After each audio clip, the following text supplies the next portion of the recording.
എന്നിരുന്നാലും കൊമേഴ്സിന്റെ pass percentage കുറയുന്നു. എക്സാമിന് 2 ദിവസം മുമ്പൊക്കെ നമ്മളൊന്ന് ഓടിച്ച് പഠിച്ചു കഴിഞ്ഞിട്ടുണ്ടെങ്കിലൊക്കെ പ്രോപ്പർ ആയിട്ടുള്ളൊരു സ്റ്റഡി പ്ലാനും കൃത്യമായ ഒരു പഠന രീതിയും ഇല്ലാത്തത് കൊണ്ട് തന്നെ ആയിരിക്കാം പുതിയതായിട്ട് ചില ക്വസ്റ്റ്യനുകളൊക്കെ കയറി വന്നേക്കുന്നത് ഈ കഴിഞ്ഞ എക്സാമുകളിൽ നമുക്ക് കാണാൻ പറ്റും. അപ്പൊ അവരൊരു ദിവസം ക്ലാസ്സിൽ കയറിയില്ലെങ്കിൽ തന്നെ അത് അറിയാൻ പറ്റും പാരന്റ്സിന്. 10th റിസൾട്ടൊക്കെ വന്ന് എല്ലാവരും +1 അഡ്മിഷന് വേണ്ടിയിട്ട് വെയിറ്റ് ചെയ്യാതിരിക്കുള്ളൂ. ഇപ്പോൾ ഫസ്റ്റ് അലോട്ട്മെന്റ് വന്ന് കുറെ പേർക്ക് അഡ്മിഷൻ കിട്ടിയിട്ടുണ്ടാകും. കുറച്ച് പേര് അടുത്ത അലോട്ട്മെന്റിന് വേണ്ടി, സെക്കൻഡ് അലോട്ട്മെന്റിനും തേർഡ് അലോട്ട്മെന്റിനൊക്കെ വേണ്ടി വെയിറ്റ് ചെയ്തുകൊണ്ടിരിക്കും. അപ്പോൾ എല്ലാവർക്കും എങ്ങനെ നിങ്ങൾ ആഗ്രഹിച്ച കോഴ്സൊക്കെ തന്നെയാണോ ഇപ്പോൾ ഫസ്റ്റ് അലോട്ട്മെന്റിൽ ആഗ്രഹിച്ച സ്കൂളിൽ തന്നെയാണോ കിട്ടിയേക്കുന്നത്? ഇഷ്ടപ്പെട്ട കോഴ്സൊക്കെ തന്നെയാണ് കുറെ പേര് കിട്ടിയേക്കുന്നത്. ഇനി അല്ലാന്നുണ്ടെങ്കിൽ പേടിക്കണ്ട, ഇനിയും ചാൻസ് ഉണ്ട്. അടുത്ത അലോട്ട്മെന്റ്സിൽ ചിലപ്പോൾ നമുക്ക് ഇഷ്ടപ്പെട്ട സ്കൂളുകളും അതേപോലെ ഇഷ്ടപ്പെട്ട കോഴ്സുകളും ആയിരിക്കും ചിലപ്പോൾ കിട്ടുന്നത്. അങ്ങനെ കിട്ടട്ടെ എന്തായാലും. ഓക്കെ.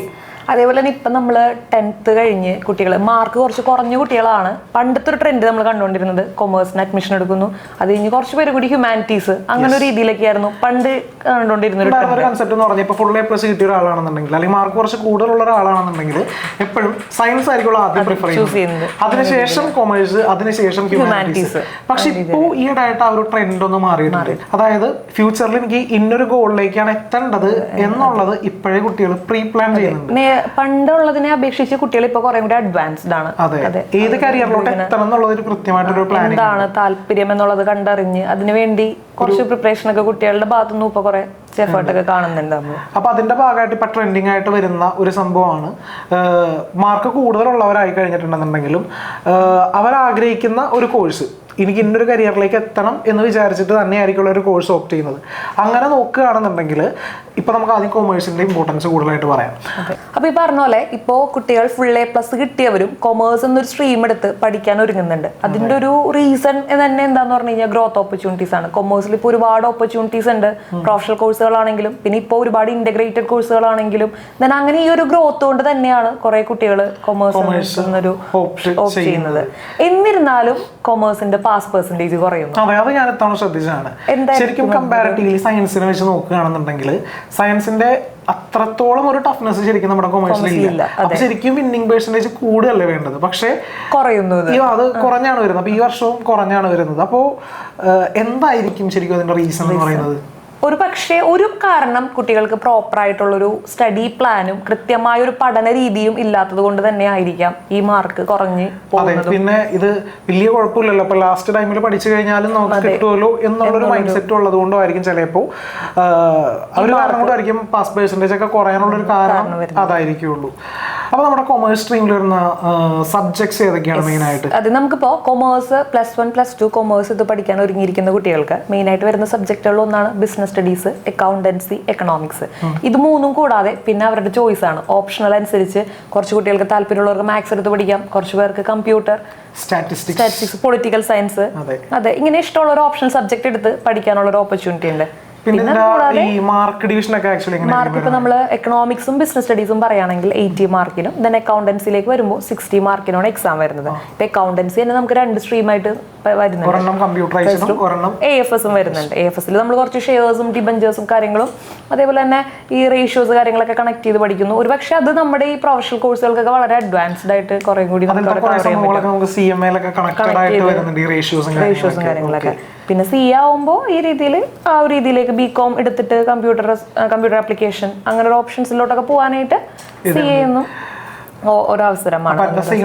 അത്യാവശ്യം നല്ല കോമ്പറ്റീഷൻ ഉള്ളൊരു ഇത് തന്നെയാണ്. അപ്പോൾ പഠിക്കാനായിട്ട് കമ്പാരിറ്റീവ്ലി കുറച്ച് എളുപ്പമാണെന്ന് പറഞ്ഞെങ്കിലും ഓരോ മാർക്കിന് വേണ്ടിയിട്ടും ശരിക്കും ഫൈറ്റ് ചെയ്യേണ്ട അവസ്ഥയാണ്. ഇത് കഴിഞ്ഞിട്ട് നമുക്ക് അഡ്മിഷൻ കിട്ടണമെന്നുണ്ടെങ്കിൽ നമ്മുടെ ഓരോ മാർക്കും അതേപോലെ ഓരോ പെർസെൻറ്റേജും നമുക്ക് വളരെ ക്രൂഷ്യലായിട്ട് വരുന്നതാണ് ഫ്യൂച്ചറിൽ എന്തായാലും. അപ്പോൾ മാർക്ക് ഡിസ്ട്രിബ്യൂഷൻ ഇപ്പോൾ അക്കൗണ്ടൻസിയും എക്കണോമിക്സ് 80 മാർക്സ് ആണെന്ന് പറഞ്ഞു, അക്കൗണ്ടൻസി 60 മാർക്സ് ആണ് വരുന്നത്. പിന്നെ 60 മാർക്സ് നമുക്ക് CA ആണെങ്കിൽ 60 മാർക്സ് നമുക്ക് 40 ഫോർ അക്കൗണ്ടൻസിയും ദെൻ 20 കമ്പ്യൂട്ടറിന്റെ പ്രാക്ടിക്കൽസും തിയറി +20 അങ്ങനെയാണ് മാർക്ക് വരുന്നത്. AFS ആണെങ്കിലാണ് 40 മാർക്കിന്റെ അക്കൗണ്ടൻസി ഡയറക്റ്റ് ചോദിക്കുന്നതും പിന്നെ 40 മാർക്കിന്റെ AFSC എന്നുള്ള ക്വസ്റ്റ്യൻസും. ആ ഒരു രീതിയിലാണ് നമുക്ക് ഈ കൊമേഴ്സ് സബ്ജക്ട്സിന്റെ പാറ്റേൺസ് വരുന്നത്.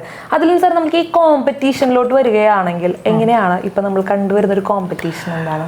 കോമ്പറ്റീഷൻ ഇപ്പോൾ നമുക്ക് BComന്റെ ഒരു കേസ് പറയുകയാണെന്നുണ്ടെങ്കിൽ ഇത് കഴിഞ്ഞിട്ട് BComലോട്ട് പോകുന്നവരാണെന്നുണ്ടെങ്കിൽ ഇപ്പോൾ നിങ്ങളുടെ ഫ്രണ്ട്സ് ആരെങ്കിലും ഉണ്ടെങ്കിൽ ജസ്റ്റ് ഒന്ന് ചോദിച്ചു നോക്കുക എത്ര പെർസെൻറ്റേജ് ഉള്ളവർക്കാണ് ഇതിൽ അഡ്മിഷൻ കിട്ടിയേക്കുന്നത് എന്നുള്ളത്. അതെ, വെൽ കോളേജുകളിൽ അഡ്മിഷൻ കിട്ടിയേക്കുന്നത് നോക്കിയിട്ടുണ്ടെന്നുണ്ടെങ്കിൽ അത്യാവശ്യം നല്ല ഒരു 90% എബവ് ഒക്കെ ഉണ്ടെങ്കിലായിരിക്കുള്ളൂ നമുക്ക് അത്യാവശ്യം നല്ലൊരു കോളേജിൽ നമുക്ക് അഡ്മിഷൻ കിട്ടുന്നത്. അപ്പോൾ അതുകൊണ്ടാണ് കുറച്ച് മുമ്പ് പറഞ്ഞത് ഓരോ മാർക്കിനും ഓരോ പെർസെൻറ്റേജിനും വേണ്ടിയിട്ട് നമ്മൾ ഫൈറ്റ് ചെയ്യേണ്ട ഒരു അവസ്ഥയാണ് ആക്ച്വലി. അപ്പോൾ കോമ്പറ്റീഷൻ എന്ന് പറയുന്നത് പ്രൊഫഷണൽ കോഴ്സുകളാണെങ്കിലും പ്രൊഫഷണൽ കോഴ്സുകളിലും നമുക്ക് നല്ലൊരു സ്ട്രോങ് ഉണ്ടെങ്കിലാണ് നല്ല രീതിയിൽ പ്രൊഫഷണൽ കോഴ്സുകൾ ലിമിറ്റഡ് ടൈം കൊണ്ട് കംപ്ലീറ്റ് ചെയ്തൊക്കെ പോരാൻ പറ്റുള്ളൂ.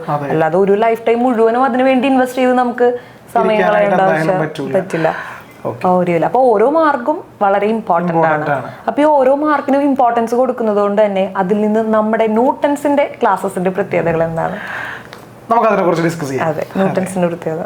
യെസ്, അപ്പൊ നമ്മുടെ ഈ ന്യൂട്ടൺസിന്റെ ക്ലാസ്സുകൾ എങ്ങനെയാന്ന് പറഞ്ഞു കഴിഞ്ഞാൽ വളരെ എഫക്റ്റീവ് ആയിട്ടുള്ള ലൈവ് ഇന്ററാക്റ്റീവ് ഓൺലൈൻ ക്ലാസ്സുകളായിരിക്കും കുട്ടികൾക്ക് വേണ്ടി നമ്മൾ പ്രൊവൈഡ് ചെയ്യുന്നത്. ഇപ്പൊ നമ്മുടെ ക്ലാസ്സസ് ആണെങ്കിലും ഈ പറഞ്ഞ പോലെ ഇംഗ്ലീഷിലും മലയാളത്തിലും. അതെ, കാരണം പറഞ്ഞിട്ടുണ്ടെങ്കിൽ ഇപ്പോൾ 10ാം ക്ലാസ് മലയാളം മീഡിയത്തിൽ പഠിച്ചു വന്നേക്കുന്ന കുട്ടികളുടെ ഒരു മെയിൻ കൺസേൺ ആയിരിക്കുള്ളൂ, അയ്യോ ഇനി +1 എത്തുന്ന സമയത്ത് ഇംഗ്ലീഷിൽ തന്നെ എഴുതേണ്ടി വരൂ, അത് എങ്ങനെ ബാധിക്കും എന്നുള്ളതൊക്കെ.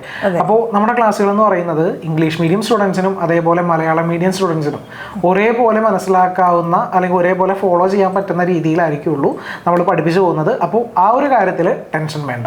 തലേ ദിവസം എടുത്ത ടോപ്പിക്സ് കൃത്യമായിട്ട് കുട്ടികൾക്ക് ഇരുന്ന് പഠിക്കാനും ദെൻ നെക്സ്റ്റ് ഡേ അതിന്റെ ഡെയിലി എക്സാം ആയിട്ട്, അതായത് പ്രീവിയസ് ഇയർ ക്വസ്റ്റ്യൻസ് എല്ലാം ഇൻക്ലൂഡ് ചെയ്തുകൊണ്ടുള്ള ഡെയിലി എക്സാംസും ദെൻ എന്താണ് ഓരോ ചാപ്റ്റർ കഴിയുമ്പോൾ ആ ചാപ്റ്ററിന്റെ ചാപ്റ്റർ വൈസ് എക്സാംസും ഉണ്ടാവും. അതേപോലെ തന്നെ നമ്മൾ മോഡൽ എക്സാംസും കൃത്യമായിട്ട് കുട്ടികൾക്ക് പ്രൊവൈഡ് ചെയ്യുന്നുണ്ട്. സാധാരണ ഒരു ഓൺലൈൻ ക്ലാസ്സസ് വെച്ച് നോക്കുന്ന സമയത്ത് ഈ ന്യൂട്ടൺസിന്റെ പ്രത്യേകത എന്താണ് മെയിൻ ആയിട്ട് നോക്കുകയാണെങ്കിൽ? മറ്റുള്ള ഓൺലൈൻ ക്ലാസ്സുകളെ കമ്പയർ ചെയ്യുമ്പോൾ ന്യൂട്ടൺസിന്റെ പ്രത്യേകത എന്ന് പറഞ്ഞു കഴിഞ്ഞാൽ നമ്മൾ പ്രൊവൈഡ് ചെയ്യുന്നത് ലൈവ് ഇന്ററാക്റ്റീവ് ഓൺലൈൻ ക്ലാസ്സുകളാണ്. ഇവിടെ കുട്ടി കൃത്യമായിട്ട് ക്ലാസ് അറ്റൻഡ് ചെയ്യുന്നുണ്ടോ ഇല്ലയോ എന്നുള്ള കാര്യം ഓരോ ടീച്ചേഴ്സും ഇരുന്ന് ഉറപ്പുവരുത്തുന്നുണ്ട്. അപ്പൊ അവരൊരു ദിവസം ക്ലാസ്സിൽ കയറിയില്ലെങ്കിൽ തന്നെ അത് അറിയാൻ പറ്റും പാരന്റ്സിന്.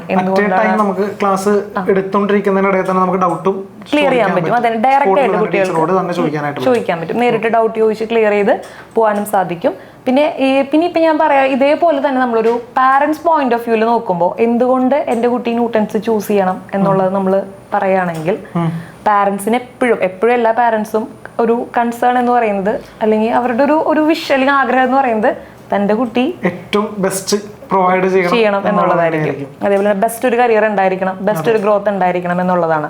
അപ്പോൾ ഇനി മുന്നോട്ടുള്ള കാര്യങ്ങളാണെങ്കിലും അതിനെന്ത് വേണം, നല്ലൊരു ബേസ് ആയി സ്ട്രോങ് ആയിരിക്കണം എന്നുള്ളതാണ്.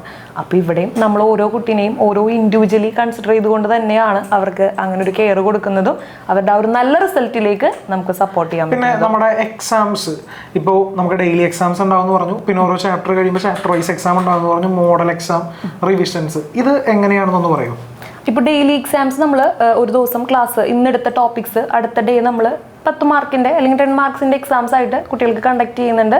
അത് ആ ടൈമിൽ തന്നെ ക്ലാസ്സിലിരുന്ന ടീച്ചേഴ്സ് അത് വാല്യൂ ചെയ്യുന്നു. കുട്ടികൾക്ക് കറക്ഷൻസ് എന്തെങ്കിലും ഉണ്ടെങ്കിൽ അവർക്കത് ചോദിച്ച് ക്ലിയർ ചെയ്യാൻ, ഇപ്പോൾ കുട്ടികൾക്ക് അത് ചോദിച്ച് ക്ലിയർ ചെയ്യാനുള്ള ഒരു ഓപ്ഷൻ കൊടുക്കുന്നു.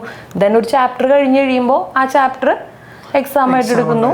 അപ്പൊ ഇതൊക്കെ അവർക്ക് ഒരുപാട് അവരുടെ നല്ല എന്താണ് ആ ടൈം മാനേജ് ചെയ്ത് കൊടുക്കുന്ന ഒരു ടൈം എത്രയാണോ ആ ടൈമിൽ തന്നിരിക്കുന്ന ക്വസ്റ്റ്യൻസ് എഴുതി കംപ്ലീറ്റ് ചെയ്ത് ആ ഒരു അവരുടെ ഒരു മെയിൻ എക്സാമിലേക്ക് ആ ഒരു ടൈം മാനേജ്മെന്റ് പ്രിപ്പറേഷനിലോട്ടും കൂടി നമ്മൾ എത്തിക്കണം. അതേപോലെ മെയിൻ എക്സാം ആകുന്നതിന് അതല്ലെങ്കിൽ നമ്മുടെ ഫസ്റ്റ് ടേം സെക്കൻഡ് ടേം എക്സാമിനൊക്കെ കറക്റ്റ് ഒരു മാസം മുമ്പ് ഓരോ റിവിഷൻ നമ്മൾ കണ്ടക്ട് ചെയ്യും. അതായത് ഇന്ന ദിവസം ഈ സബ്ജക്റ്റ് ആണ് പഠിക്കേണ്ടത്, ഈ സബ്ജക്റ്റിൽ ഈ ചാപ്റ്റേഴ്സ് ആണ് നമ്മൾ കവർ ചെയ്യേണ്ടതെന്ന് പറഞ്ഞിട്ട് ഒരു ടൈം ടേബിൾ റെഡിയാക്കിയിട്ട് ആ ഒരു മാസത്തിനുള്ളിൽ ഒരു ഇതുവരെ കഴിഞ്ഞേക്കുന്ന എല്ലാ ചാപ്റ്റേഴ്സിന്റെ ഒരു ഫുൾ റിവിഷൻ എന്ത് ചെയ്യും, ആ രീതിയിലൂടെ നമുക്ക് ഇപ്പോൾ എക്കോബോസിന്റെ കേസ് പറയുമ്പോൾ അക്കൗണ്ടൻസി നമുക്കൊരു പ്രോബ്ലം പേപ്പറാണ്. ഈ പ്രോബ്ലം പേപ്പറിൽ തന്നെ നമ്മൾ ഈ റിവിഷൻ ടൈമിലാണെങ്കിലും ക്ലാസ് ടൈമിലാണെങ്കിലും ഒരുപാട് ക്വസ്റ്റ്യൻസ് കുട്ടികളെ വർക്കൗട്ട് ചെയ്യിപ്പിച്ച് അത് അവരെ ലാസ്റ്റ് ആവുമ്പോൾ ഓൾമോസ്റ്റ് ആ കുട്ടികൾ അത് ചെയ്യാനുള്ളൊരു ഏബിൾ ആവും. ആ ഒരു രീതിയിലേക്ക് കുട്ടികളെ നമ്മൾ പ്രിപ്പയർ ചെയ്യാം. പിന്നെ നമ്മുടെ അടുത്തൊരു ഹൈലൈറ്റ് ആണ് നമ്മുടെ മെറ്റീരിയൽ എന്ന് പറയുന്നത്. അപ്പോൾ ഈ മെറ്റീരിയലിനെ കുറിച്ച് പറയുമ്പോൾ ആദ്യമേ നമ്മൾ ചെയ്യേണ്ട ഒരു കാര്യം, നമ്മുടെ 10th വരെ നമ്മൾ പഠിച്ച കാര്യങ്ങളൊക്കെ അല്ലെങ്കിൽ അവിടെ നടന്നിരുന്ന കാര്യങ്ങളൊക്കെ അതിനുശേഷം ഇങ്ങോട്ട് വരുമ്പോൾ ഒരുപാട് മെറ്റീരിയൽസ് അല്ലെങ്കിൽ ഒരുപാട് സ്റ്റഡി മെറ്റീരിയൽസ് നമ്മുടെ മുമ്പിലുണ്ടാവും. നമ്മുടെ മാർക്കറ്റിൽ അവൈലബിൾ ആയിരിക്കും, ഓൺലൈനിൽ അവൈലബിൾ ആയിരിക്കുള്ളൂ. ആദ്യമേ തന്നെ നമ്മളെല്ലാവരും ശ്രദ്ധിക്കേണ്ട ഒരു കാര്യം, limit the number of the resource. നമുക്ക് ഒരുപാട് റിസോഴ്സ് ഉണ്ടാവും, പക്ഷെ നമുക്ക് ഏറ്റവും കൂടുതൽ ആവശ്യമുള്ള സംഗതികൾ ഏതാണോ അതെല്ലാം കൂടെ ഒറ്റ ഒരെണ്ണത്തിലാക്കി കിട്ടുകയാണെന്നുണ്ടെങ്കിൽ നമ്മൾ ചൂസ് ചെയ്യേണ്ടത് അതാണ്. ഒരുപാട് റിസോഴ്സിൻ്റെ പുറകെ പോവുകയാണെന്നുണ്ടെങ്കിൽ ലാസ്റ്റ് നമുക്ക് ഒന്നും ഇല്ലാത്തൊരവസ്ഥ വരും.